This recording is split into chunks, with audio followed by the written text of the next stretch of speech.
Então vamos continuar aqui.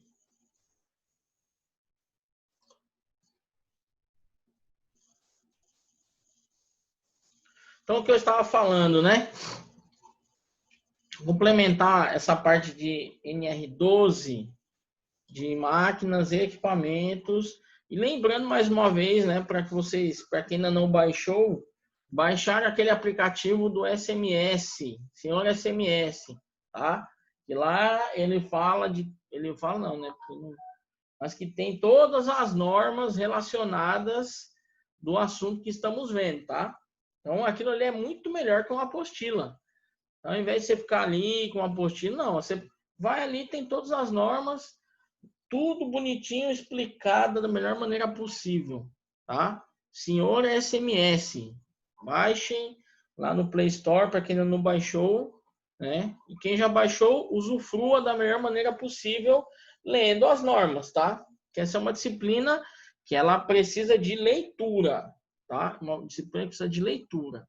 Então, veja, a NR12, que eu estava comentando com vocês, nós temos esses 4 pontos principais, tá? Quando a gente trata de NR12, de máquinas e equipamentos. Então, os perigos, se nós fizermos um apanhado, né, um resumo, nós chegaríamos nesses 4 tópicos, tá? Choque elétrico, calor e fogo, perigos mecânicos, radiações ou emissões perigosas, tá? Então, de uma certa maneira, aqui está resumido 4 tópicos aonde nós precisamos ter cuidados quando se trata de máquinas e equipamentos, tá? Então, quando eu falo risco mecânico, isso é uma coisa que para a área de vocês é muito constante, e nós estamos falando de tratores, de colheitadeiras, de pulverizadores, né? Entre outros equipamentos que fazem parte de um parque que tem numa fazenda, empilhadeira que possa ter também, tá? Então, uma coisa que eu posso adiantar para vocês é o seguinte: leiam o manual, tá? Então, se você vai trabalhar numa fazenda, se você for ter contato com algum equipamento, a sugestão e a dica que eu deixo é ler o manual. Por quê? Porque essas informações que vocês estão vendo na tela, elas com certeza estarão presentes. Inclusive, como eu havia falado anteriormente, dos adesivos que as máquinas possuem, que são chamados de decalques, possuem essas figurinhas, né? Não está exatamente igual a essa, mas nós temos figuras similares, que elas querem dizer a mesma coisa, ó, esmagamento, corte, cisalhamento, enroscamento e arrasto, tá? Então, nos manuais e nas máquinas, nós temos esses pontos aí com adesivos e também com proteções, que aí o que acontece? Nessas proteções, elas estão lá justamente para isso, para proteger o trabalhador de possíveis problemas, tá? Possíveis problemas relacionados a acidente. Então, é importantíssimo que nós conhecemos o equipamento que estamos lidando. Beleza? Trator, por exemplo, ó, avental. Se tem um cara que vai trabalhar de avental num trator, dependendo da região que ele está trabalhando, não é aconselhável. Por que não é aconselhável? Porque nós temos pontos móveis que podem acontecer isso aqui, ó, enroscamento, pode acontecer o arrasto. Porque aí, se o avental, por exemplo, se o seu avental pega nesse ponto aqui, ó, isso aqui é como se fosse 2 engrenagens. E o que acontece? Ele vai puxar até você ir. E aí, se você chegar ao ponto de alguma parte do seu corpo pegar nessas engrenagens, aí você pode perder um dedo, pode perder um braço, né? Pode até perder a vida, né? Dependendo do perigo, tá? Esse enroscamento também. Por isso que no finalzinho da última aula que eu falei, a relação dos adornos, né? Quando a gente vai trabalhar, por exemplo, numa manutenção, a gente precisa tirar tudo isso. Por quê? Porque isso pode nos causar acidente, uma aliança, um anel, um negócio de pendurar no pescoço, que eu não sei o nome agora, né? Essas coisas de pendurar no pescoço. Tudo isso tem que ser, até brinco, dependendo da situação, tem que tirar, tá?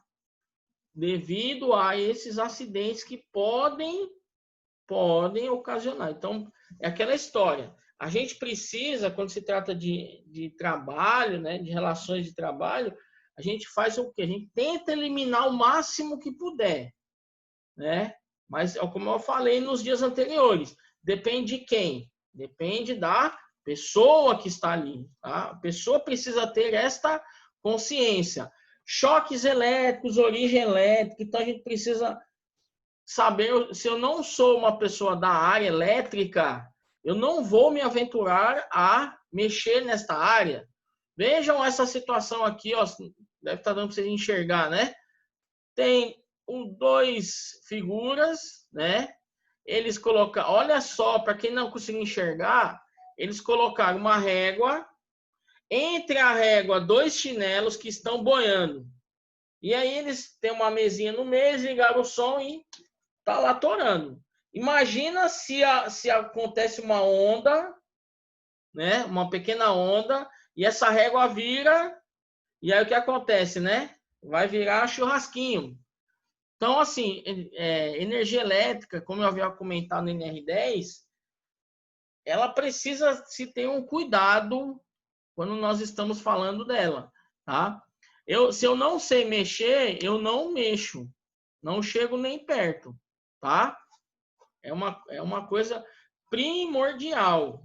Como eu já venho comentando, energia elétrica só vai mexer a pessoa que é o quê? Capacitada e treinada para aquilo. Fora isso, ninguém pode mexer, tá? Fogo também, a mesma situação, aquela história, né? Com fogo não se brinca, né? E tudo mais. Então, veja, em locais onde as temperaturas são extremamente altas, olha só a proteção que nós precisamos ter, né? Então, é assim, todo cuidado é pouco, tá? Então, quando formos mexer com partes quentes, precisamos estar protegidos, tá? Beleza? Então, veja assim, ó. Então, aqui, imagina o seguinte, imagina eu tenho um motor, aí eu estou fazendo uma transmissão aqui, né? Uma transmissão. Então, o eixo do motor está girando, aqui tem uma poliazinha. Essa poliazinha pode estar acoplada a uma correia, tá? E essa correia está passando uma outra polia maior que está transmitindo a algum outro ponto. Então, veja, a correia é um ponto móvel. E essa correia sendo um ponto móvel, ela necessita de quê? De proteção. Então, isso é um item obrigatório quando a gente vai comprar um equipamento e se tem pontos móveis, por exemplo, um compressor, o compressor ele tem partes móveis, tá? Tem parte móvel onde a correia lá vai chegar a um ponto que ela começa a girar. Então, ali precisa ter uma pequena proteção naquele local, para não chegar nem um engraçadinho lá e fazer o quê? Botar o dedo lá e perder o dedo, tá? É necessário isso para a questão de solda. Para soldar, eu não vou soldar de óculos escuros, tá? Eu tenho que soldar com uma proteção correta, tá? Porque além de ser um ponto quente, como já falei outro dia, além de ser um ponto quente, isso aqui é um ponto que traz muita luminosidade. E aí esse ponto que traz muita luminosidade pode afetar a retina, tá? Pode afetar a retina, certo? Então tem esse ponto aí. Não é os óculos de sol, é a proteção correta. Porque aqui nós temos dois pontos perigosos, que é o quê? O calor e também a luminosidade, tá? Certo? Então, para o NR12, são esses principais pontos, ó. Proteção, nós temos as proteções, como eu já mostrei no vídeo anterior, tem alguns pontos. A proteção fixa, o que é a proteção fixa? Então, aqui, por exemplo, é um exemplo de uma prensa, né? Então, veja que eu tenho proteções fixas. O que são proteções fixas? são proteções aonde não pode se retirar da máquina, tá? Não pode se retirar da máquina. A máquina está em operação, aquela proteção que está lá, ela não é retirada em nenhum momento, tá? Só quando a máquina é parada para fazer manutenção, né? Manutenção anual, semestral, depende do plano de manutenção, que aí se retira a proteção para fazer a verificação, mas aí é com o sistema todo desligado, tá? O sistema todo desligado. E nós temos as proteções móveis, né? As proteções móveis são aquelas proteções que eu posso tirar ela. Então, um exemplo aqui, ó, isso aqui é uma portinhola, tá? Aqui é uma portinhola, uma pequena porta. Então, eu vou lá, aqui tem um acionamento elétrico, tá? Eu aperto lá um botão, o que vai acontecer? Essa porta é liberada para a sua abertura, né? E principalmente estas máquinas que possuem proteções móveis, elas chegam a um determinado momento que, se ela não estiver fechada, no caso aqui, se essa portinha não fechar, a máquina não liga. Isso é um outro ponto obrigatório do NR12, tá? Se a máquina estiver com uma das suas proteções móveis não fechada, ou a portinha, ou seja lá o que for, principalmente portas, né? Portas, aberturas. Se acontecer dessa porta não estiver fechada, o que acontece? Você vai tentar ligar a máquina e a máquina não vai ligar, tá? Então, as máquinas, elas estão vindo com esse sistema. Mas, infelizmente, nós temos vários profissionais, o que eles fazem? Eles burlam o sistema. Às vezes o cara bota uma chave de fenda para que a máquina, entre aspas, reconheça que está fechada, e aí a máquina liga e a portinha está aberta, o cara está com o carão lá, e aí o que pode acontecer? Um acidente, tá? Um acidente, ó, funcionamento elétrico, tá? Tem esse esqueminha aqui, ó, esse contatorzinho, ó, é a parte elétrica, tá? Então, veja, quando se trata de NR12, né? Então, nós estamos tratando de quê? De máquinas. E aí eu estou tratando relacionado à proteção do trabalhador com estas máquinas, tá? E aí as máquinas precisam ter proteções para que esses trabalhadores não sofram acidentes. E as proteções, se elas forem retiradas, elas precisam ser o quê? Recolocadas, tá? Não posso deixar sem proteção nenhuma, tá? Isso é um fator extremamente importante, ó, essa aqui, ó, parte branca aqui, ó, o motorzão tá aqui, esse motor tem um eixo, esse eixo aqui deve estar acoplado a uma engrenagem, pode estar com uma polia, provavelmente é polia, tá? Tá aqui, ó. E aí, eu tenho uma poliazinha menor e aqui a maior. E aí, o que acontece? Tem uma correia aqui. E isso entra em movimento. Você aperta o botão, a máquina liga, entra em movimento. Certo? E aí, não pode ter partes móveis à vista para que ninguém sofra algum tipo de acidente. Tá? Então, o principal ponto do NR12 é esse. É ter esses dispositivos de segurança. Então, quando se trata de NR12, nós estamos falando o quê? Dos dispositivos de segurança que as máquinas precisam ter. Tá? Isso é de fundamental importância que as máquinas tenham. As máquinas de hoje já têm, as mais novas, né? As mais antigas, nós temos problemas, né? Que algumas têm, outras não têm, tá? Vamos falar um pouquinho agora da NR15. Então, veja, a NR15 é chamada de atividades e operações insalubres, né? Como eu havia comentado na aula que eu falei da NR9, tá? NR9, nós aqui iremos focar basicamente nos agentes, tá? Mas que agentes é esse? Agentes causadores. Opa, a tela não está compartilhada, né? Deixa eu compartilhar a tela. Pronto. Agora sim, agora sim. Então, quando eu trato de agentes, são aqueles agentes que podem ocasionar algum acidente, tá? Como nós vimos anteriormente, os três principais: agentes físico, químico e biológico, tá? Então, nós vimos alguma coisinha ali, né? E aqui nós vamos ver uma relação do seguinte, ó. Esse conceito de insalubridade, ele está na CLT, tá? Consolidação das leis trabalhistas, artigo 189. Serão consideradas atividades ou operações insalubres aquelas que, por sua natureza, condições ou métodos de trabalho exponham os empregados a agentes nocivos à saúde. São aqueles agentes que eu comentei já. Acima dos limites de tolerância fixados em razão da natureza e da intensidade do agente. E o tempo de exposição e os seus efeitos.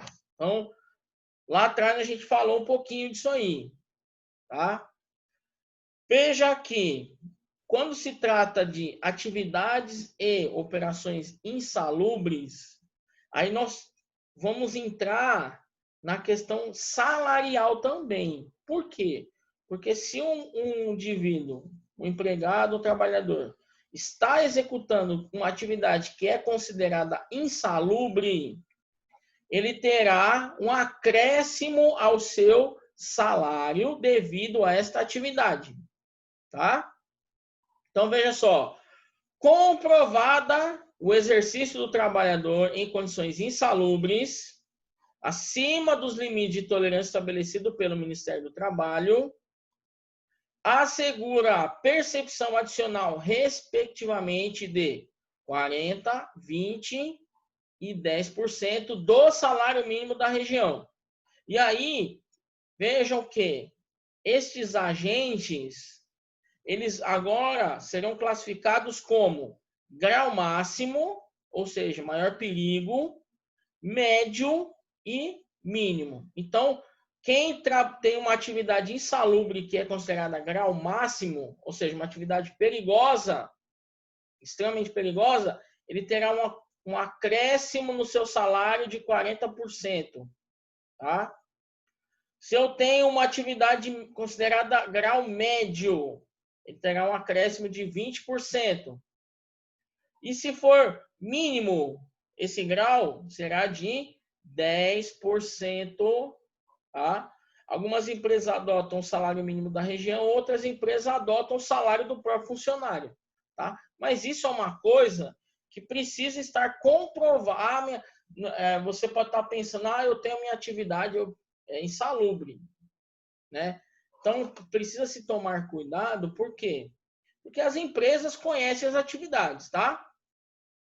Se você questionar sobre se a sua atividade é insalubre ou não, isso pode trazer um problema com você e a empresa. Tá? Existem muitas pessoas que adotam a prática do seguinte: a pessoa trabalha em uma certa atividade, tá? Um período, não sei, 2, 3 anos, um mês. E aí, quando a pessoa é desligada da empresa, ela vai buscar perante a justiça se ela tem direitos à insalubridade, tá? E aí, o que acontece nessa situação? Aí, nesse caso, vai ser instaurado uma pessoa que fará a perícia, normalmente é um engenheiro de segurança do trabalho, que fará a perícia para saber se aquela pessoa, na atividade que ela exercia, era considerado insalubre. Porém, existe um detalhe, né? A pessoa, para que possa ser tudo bonitinho, ela precisaria ter usado os EPIs de forma correta.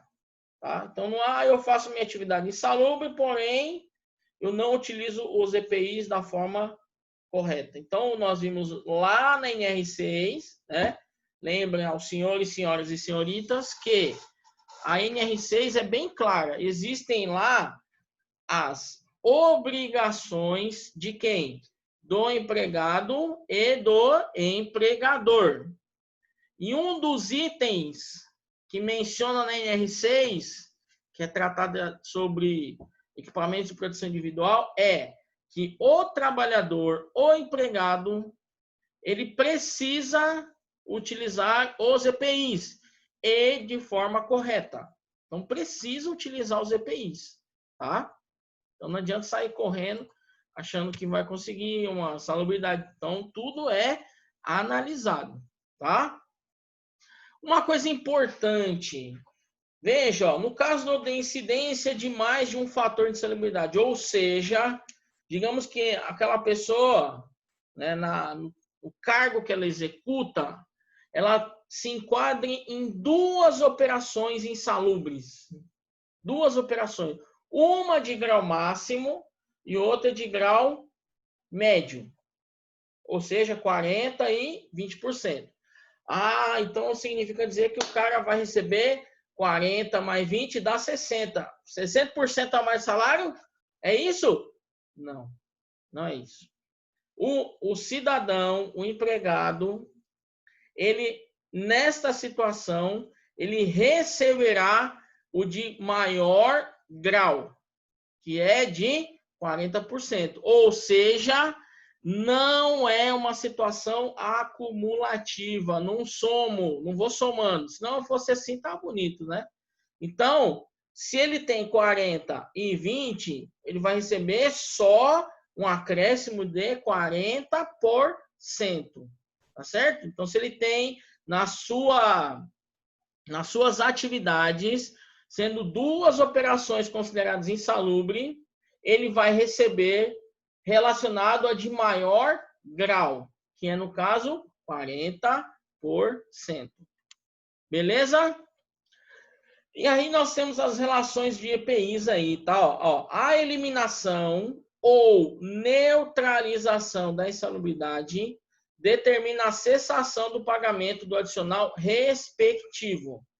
Então, veja, por isso que eu estava falando anteriormente, tem que tomar muito cuidado para que você tenha certeza que aquela operação que você executa é insalubre, tá? É insalubre. Porque, assim, se for constatada que foi eliminado ou neutralizado esta insalubridade, é automaticamente cessado o pagamento, tá? Então, precisa-se ter muito cuidado com essa relação. O que eu estava falando dos EPIs, né? Ó, com a utilização de equipamento de proteção individual ao trabalhador que diminua a intensidade do agente agressor a limites de tolerância. Então, é necessária a utilização dos EPIs e, principalmente, de forma correta, tá? Correta. Então, vamos falar um pouquinho dos agentes físicos, né? Ó, eu já falei sobre os ruídos, tá? Só que aí agora a gente vai esmiuçar um pouco mais. A gente vai só ver o que é o ruído. O que caracteriza um ruído? Caracteriza um ruído, vou dar um exemplo bem prático, né? Se, por exemplo, eu abrisse o microfone agora de todos vocês, o que ia acontecer? Ia acontecer um ruído. Por quê? Porque cada pessoa está num lugar diferente. Nesse lugar que essa pessoa está, provavelmente tem ruído. Ou é alguém falando, ou é a televisão que está alta, ou essa pessoa está na porta de casa e aí tem movimento de carro. Isso é ruído, tá? Isto é um ruído, certo? E aí o ruído ele pode ser o quê? Contínuo ou intermitente. E aí nós temos o seguinte, o ruído de impacto é aquele que ele não pode ultrapassar um segundo, tá? É aquele impacto. É um impacto, tá? Então veja, quem estava de fone de ouvido tomou um susto, né? Por quê? Porque sentiu um ruído de impacto. Isso é um ruído de impacto, tá? Ele não dura mais que um segundo, tá certo? É um ruído extremamente alto, tá? É um ruído extremamente alto. E, ó, limite de tolerância para ruídos de impacto será de 130 decibéis. Aí agora a gente já começa a entrar em valores, tá?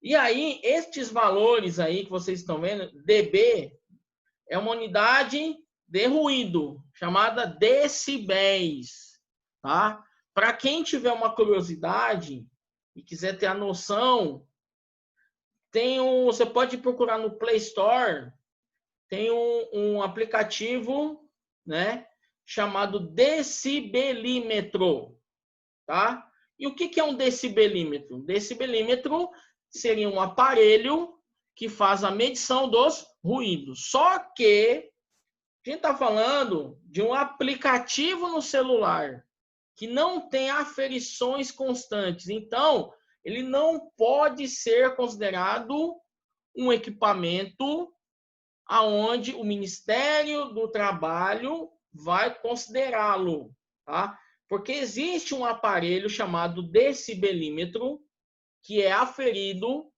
que possui certificado de qualidade e garantia, aonde o Ministério do Trabalho aceita, tá? Então não é uma medição de celular que fará com que agora eu medi no meu celular, vi que aqui é uma gritaria desgraçada, não, tá? Você pode, isso é para que você tenha uma noção do tamanho de ruído que você possa estar frequentando, tá? Então aqueles cidadãos lá que gostam de uma balada e uma festa boa, para vocês terem uma ideia, ele passa dos 110 decibéis essas festas aí, né?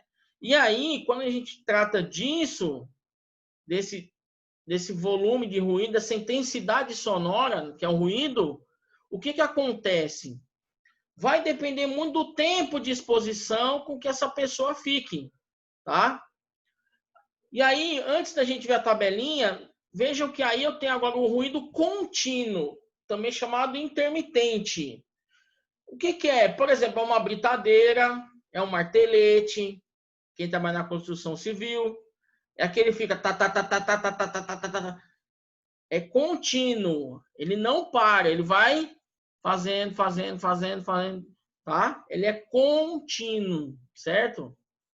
Então veja, ó, nós temos uma tabela e aonde esta tabela nos mostra o ruído, o nível de ruído e o tempo de permanência naquele local relacionado àquele ruído. Então vamos pegar um exemplo. 85 decibéis. Veja, para 85 decibéis, eu posso ficar naquele local até 8 horas. Ou seja, 8 horas, né? 8 horas é a total de tempo onde eu posso ficar naquele local. É a permanência máxima. Tá? Se você fica 12 horas, o que vai acontecer? Você pode ter problema mais à frente de surdez. Tá? Isso não é que vai acontecer amanhã ou depois de amanhã. Não, isso vai ao longo do tempo. Tá? Isso aí. E aí, o que vai acontecendo? A audição, a gente não perde ela de uma vez, a gente vai perdendo aos poucos. Perde 70% no ouvido, ó, perde 20% no ouvido esquerdo, 30% no ouvido direito, né? Por isso que é importantíssimo nas empresas, para que vocês saibam que quando a gente adentra uma empresa, ou seja, estamos iniciando um novo trabalho numa empresa, é de obrigatoriedade fazermos o quê? O exame chamado admissional e depois se faz o exame demissional. Por que faz isso? Para saber como você entrou e como você está saindo, tá? Então, aqueles testes que o cara faz, bota você numa câmera lá e começa a apitar no seu ouvido, você levanta a mão, faz isso. É para ver justamente como está o seu nível auditivo, certo? Como está o seu nível auditivo. E faz antes de você entrar e depois. Porque a empresa ela precisa também se resguardar, o funcionário também, né? Porque imagina, se você entrou lá ouvindo bem, beleza. Aí vai fazer o exame demissional. Aí é constatado o quê? um problema de audição, pequena surdez, aí o funcionário está bonito, né? Por quê? Porque ele adquiriu esse problema dentro da empresa. Aí se vai fazer investigações para saber o quê? Aquele funcionário, ele utilizava os EPIs de forma correta? Ou mesmo ele utilizava os EPIs? Então, tudo isso, quando é deflagrada essa situação, tudo isso é considerado, tá? E aí vejam, ó, que aí eu vou aumentando o nível de ruído e vai acontecendo o que com o tempo? Vai diminuindo, tá? Vai diminuindo.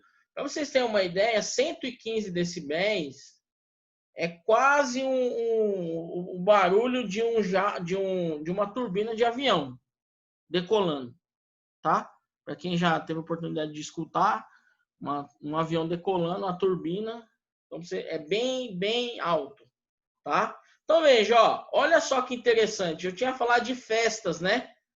Essas festas que tem, caminhonete cachorra, vira-lata e outros nomes aí de caminhonete. Veja, ó, com certeza esses ruídos passam de 100 decibéis. E aí que interessante, ó, quando chegamos a 100 decibéis, veja que a nossa permanência máxima é de 1 hora. 1 hora. Você já vai me falar que você foi numa festa que é uma barulheira e você ficou só 1 hora? Nada, né? Ficou até de manhã, né? Até o sol raiar, tá? Então é importantíssimo o controle de decibéis. Então fica assim para quem tiver curiosidade, tem aí, é só você botar no seu Play Store decibelímetro. E aí você vai ter uma ideia do nível de ruído, por exemplo, do local que você trabalha. Lógico que a gente está falando de um valor aproximado, né? Um valor aproximado. Então, para que você tenha essa noção, tá? Beleza? Tranquilo? Então, ó, trabalhar com uma lixadeira, ó, é um ruído contínuo, tá? Aí nós temos o próximo aqui, ó, que é exposição ao calor, tá? Principalmente aquelas pessoas que trabalham com o céu aberto, né? Então nós temos aí a exposição ao calor. E aí a gente vai ter algumas tabelinhas que são interessantes aqui, tá? Vejam, vamos ver se vai dar tempo para essa segunda parte. Não está faltando 4 minutos. Então vamos ver se eu consigo falar, senão a gente deixa para a última parte aí. Então veja lá. Então eu tenho aqui, ó, regime de trabalho. E lembrando, em tudo isso está na NR15, tá? Tudo isso está na NR15. Regime de trabalho intermitente com descanso no próprio local de trabalho. E aqui nós estamos analisando por hora, ou seja, a análise que é feita aqui é 1 hora. Então, se você faz uma jornada de 8, aí você faz a conta, tá? Veja só, trabalho contínuo. E tem um detalhe, por que ele menciona isso aqui, ó, descanso no próprio local de trabalho? Porque existe uma outra tabela que ele coloca descanso fora do local de trabalho, que é o que muitos casos nós temos aqui em Balsas, né? Muita gente vai para casa, né? Vai descansar, puxar um ronco, tudo mais, né? Então veja só, aí nós temos aqui classificado 3 níveis de atividade: leve, moderada e pesada, tá? Então vamos pegar aqui, ó, trabalho contínuo, tá? Sem parar. Então não para.